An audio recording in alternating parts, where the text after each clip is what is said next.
Tadinya kan hari ini dijadwalkan untuk penuntut menghadirkan ahli dari BPKP, ya, yang laporan auditnya sudah diserahkan kepada Majelis Hakim seminggu yang lalu, juga diserahkan kepada kami, ya, dan kami sudah tentunya membaca, sudah membedah, meneliti, dan sayangnya ahli dari BPKP hari ini berhalangan hadir, ya, alasan sedang sakit, jadi ditunda sampai hari Senin, ya. Tapi yang saya bisa sampaikan pada hari ini, setelah beberapa hari ini membaca, menelaah, menganalisa audit BPKP, ya, saya sangat-sangat percaya diri, sangat confident, ya, sangat mantap akan menghadapi ahli dari BPKP, ya. Saya semakin yakin bahwa tidak ada kerugian negara. Saya semakin yakin bahwa tidak ada tindak pidana korupsi, jangankan korupsi. Saya semakin yakin tidak ada tindak pidana. Saya semakin tidak melihat setelah 14 kali sidang dan kita sudah menghabisi semua saksi fakta, saksi ahli penuntut, ya. Saya sekarang bisa mengatakan saya cukup yakin tidak ada pelanggaran, tidak ada tindak pidana, apalagi tindak pidana korupsi, ya. Jadi itu kesimpulan saya sampai hari ini. Tentunya kita menunggu ahli dari BPKP yang akan kita eksaminasi silang pada hari Senin ini. Pak Tom, mungkin penegasan aja tadi terkait dengan Pak Enggar yang menerbitkan importasi gula, seperti apa sih Pak Tom tanggapan? Ya, sama seperti semua menteri-menteri perdagangan sejak era reformasi, dan sama seperti semua menteri-menteri perdagangan setelah saya dan Pak Enggar, ya, semua melakukan hal yang sama, menggunakan aturan yang sama, menggunakan dasar hukum yang sama, dengan cara yang transparan yang sama, semua ditembuskan kepada Presiden, ya kan, kepada Menteri Koordinator Perekonomian, kepada menteri-menteri terkait, sektor-sektor lain seperti Menteri BUMN, Menteri Pertanian, Menteri Perindustrian, ya kan, dan risalah rakor antar menteri, antar kementerian, menunjukkan tidak ada keluhan dari menteri-menteri sektoral yang lainnya, ya kan, tidak ada keluhan, tidak ada teguran, ya pasti tidak semua selalu akan sempurna, pasti tidak semua selalu akan lancar, ya, pasti ada kendala, ada keharusan untuk menyesuaikan dengan kondisi, ya, tapi ya ini yaitu kebijakan impor gula adalah sebuah kebijakan yang rutin yang sudah berjalan bertahun-tahun sebelum saya dan Pak Enggar menjabat, dan diteruskan selama bertahun-tahun setelah saya dan Pak Enggar menjabat, ya, dan tidak pernah ada masalah sampai Oktober tahun lalu. Berarti rutin ya Pak ya? Rutin banget, dan persis sama, ya. Memang ada Permendag baru setahu saya di 2020 kalau tidak salah, tapi hanya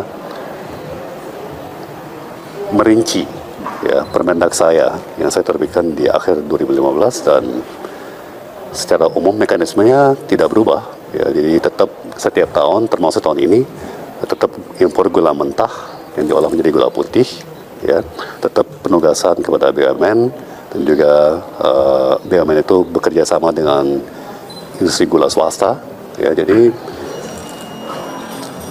semakin tidak jelas di mana pelanggarannya, kan, karena ini dilakukan oleh semua menteri-menteri perdagangan sejak era reformasi sampai sekarang, ya, dan semuanya tentunya transparan, ya. Tidak mungkin ini berjalan selama ini kalau ada pelanggaran-pelanggaran yang serius, ya. Kalau kesalahan administrasi sana sini bisa jadi, tapi itu bukan sebuah tindak pidana, apalagi tindak pidana korupsi. Ada lagi, teman-teman? Terima kasih, teman-teman. Selamat berakhir pekan kalau negeri, ya. Kemudian katakan ada rakor dengan menteri, yang mengatakan ya stok pakaian masih cukup untuk 3 bulan ke depan. Tapi tidak mengatakan bahwa stok pakaian itu cukup sampai akhir tahun. Ya. Kemudian katakan bahwa peraturan dan perundang-undangan yang berlaku, mulai dari undang-undang sampai peraturan pemerintah, Perpres, semuanya memberikan wewenang untuk mengatur tata kelola pakaian, termasuk impor ekspor pakaian kepada seorang menteri urusan pakaian. Ya. Kemudian rakor antar menteri bidang perekonomian mengatakan, pertama katakan tadi itu perundang-undangan, peraturan, ketentuan semuanya jelas memberikan wewenang kepada menteri teknis. Dalam hal ini menteri urusan pakaian. Ya. Menteri teknis menyimpulkan bahwa untuk sampai akhir tahun ya perlu dilakukan importasi. Ya. Kemudian katakan bahwa semua peraturan dan perundang-undangan tidak ada yang melarang menteri teknis tersebut menerbitkan izin impor bahan baku tekstil untuk diolah oleh industri pakaian dalam negeri menjadi pakaian jadi. Ya. Kemudian menteri teknis tersebut menerbitkan izin impor ya, kepada sebuah perusahaan yang mendapat izin usaha ya, dari kementerian atau lembaga yang berwenang, sekali lagi sesuai semua aturan undang-undang, misalnya dalam hal ini izin usaha dari BKTM atau Kementerian Investasi ya. Dan sesuai izin usahanya, pihak yang menerima izin impor bahan baku tekstil itu berhak untuk mengolah bahan baku itu menjadi pakaian jadi ya.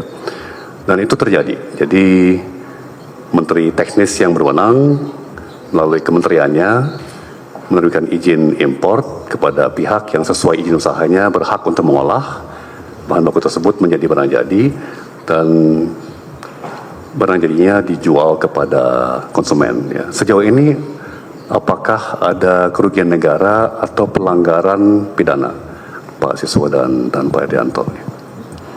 Jadi saya tidak akan berbicara pelanggaran pidana ya. Siap, kita siap. berbicara Negara saja, konsep keuangan negara, saja ya. Keuangan negara. Konsep ya, konsep saja. keuangan negara. Jadi, dan kerugian negara. Ya. Seorang menteri itu memiliki kewenangan atau otoritas yang diberikan. Dia punya tanggung jawab, dia punya kewenangan untuk melakukan tindakan. Maaf, dia punya wewenang untuk mengambil tindakan. mengambil tindakan. Siap. Sesuai dengan apa yang disampaikan sebagai menteri, perannya. Ya. Karena dia bertindak untuk dan atas kepentingan negara kan. Ya. Oke. Ini dalam pemikirannya. Oke, jadi nggak ada masalah sih. Baik. Tetapi di dalam beberapa hal tindakan dia kan tidak bisa sendiri. Karena seorang menteri itu bertindak secara keseluruhan untuk atas nama negara. Seperti yang tadi saya sampaikan, dia punya sebuah proyeksi. Karena kalau tadi disampaikan di bawah Kementerian Perekonomian, itu pasti aspek perekonomiannya udah dilihat. Ya kan? Jadi ketika itu nanti diimpor, apa akibat impor itu? Jadi pasti melakukan. Itulah yang kemudian muncul rapat koordinasi. Ya kan? Muncul dari Menteri Perdagangan, teknis, muncul investasi, muncul Menteri Perekonomian, dan yang akan terkena adalah Menteri Keuangan. Oke. Ketika mereka rapat koordinasi, tentunya yang di situ bertindak sebagai primus inter pares dalam pengambilan keputusan adalah Menteri Teknis yang bersangkutan. Kan begitu kan? Saya tidak pernah jadi menteri, mohon izin. Tapi itulah yang harus dilakukan kan? Kita berbicara konsepsi kan? Nah, itulah yang harusnya dibicarakan di dalam rapat koordinasi dan dituangkan sebagai acuan tindakan. Kalau itu yang dilakukan, tidak akan pernah terjadi kerugian. Baik. Itu, tidak ada yang dilanggar. Baik. Itu konsisten dengan keterangan saksi sebelumnya, Pak Siswa, Iya. di persidangan sebelumnya ya, Iya, jadi- bahwa rakor antar kementerian itu menjadi acuan. Betul. Jadi itu yang saya sampaikan karena saya berbicara konsep, tidak berbicara tentang bagaimana terjadinya Baik. rakor, terjadinya Baik. ketentuan karena itu bisa kemana-mana kan. Baik. Oleh karena itu saya menyampaikan sepanjang yang disampaikan kepada saya seperti itu, jawaban saya adalah ini. Baik. Mohon izin Baik. ya. Tetapi kalau nanti ternyata di dalam kenyataannya tidak seperti yang disampaikan Betul, betul. kepada saya, betul. maka Betul. jawaban saya tidak Betul, valid. betul.